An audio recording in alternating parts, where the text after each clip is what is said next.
New information on the investigation into the murders of 4 people in a Washington, D.C. mansion last month. Officials are now saying that blood found on the shoe of suspect Darren Wint when he was arrested matches blood from one of the victims. Now, this comes after authorities already said he was linked to DNA found on a pizza crust at the crime scene. Rebecca Rose Woodland is a trial attorney, and Brian Claypool, criminal defense attorney. Great to see you guys once again. Brian, is this now a slam dunk?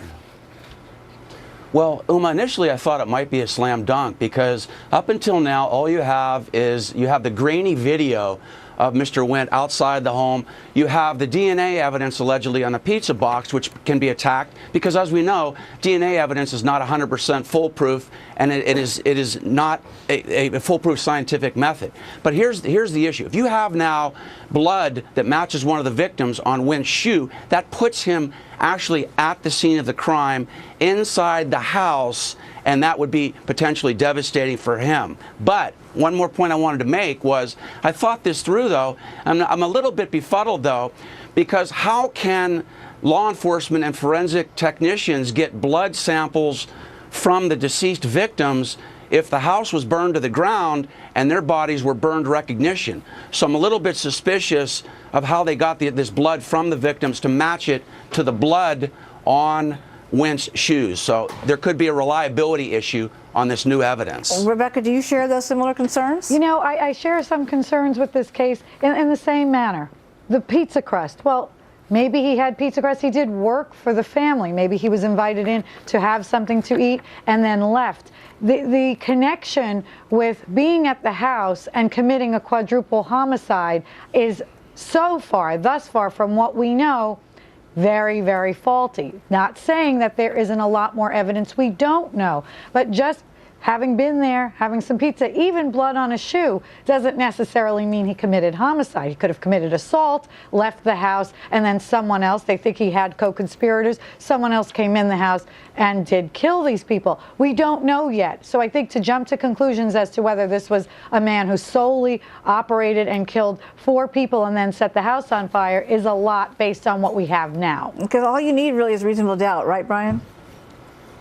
Yeah, you do, but another issue we got to talk about, Uma, is motive, because that's really been lacking in this case. And it doesn't matter how much evidence you have. A lot of times, jurors in murder cases want to hear why it is did somebody commit such a heinous act, and that's the difficult part of this case. Again, if you've got the blood on the shoe and it's reliable, that is potentially devastating.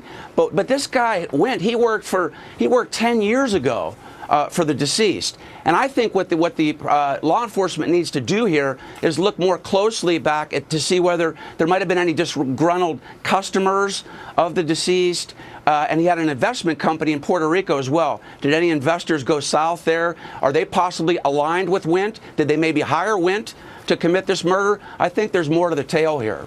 But Rebecca, having a blood match on his shoe does show that there may be some room here for prosecutors, because that is something that is going to raise a lot of eyebrows. The fact that the guy has matching blood suggests that there's more than meets the eye right now. Well, it suggests that possibly, if the blood does match, that he was either at the scene or in connection, in contact with someone. Who knows whose blood? Was there one person's blood, all 4, 3, whatever?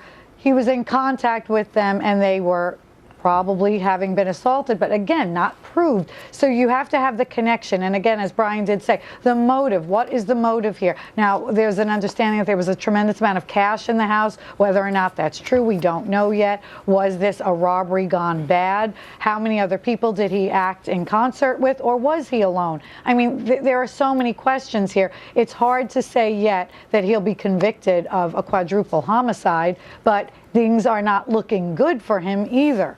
Clearly, there's some connection with him and this family at some short period prior to their disappearance, abduction, captivity, and murder. So both of you are both saying that we need to see more evidence before we can make up our minds to conclusively convict this guy of being tied to these murders. Great to see both of you again. Thanks so much for joining us with your insights. Always happy to talk to you. Thank you. Thanks.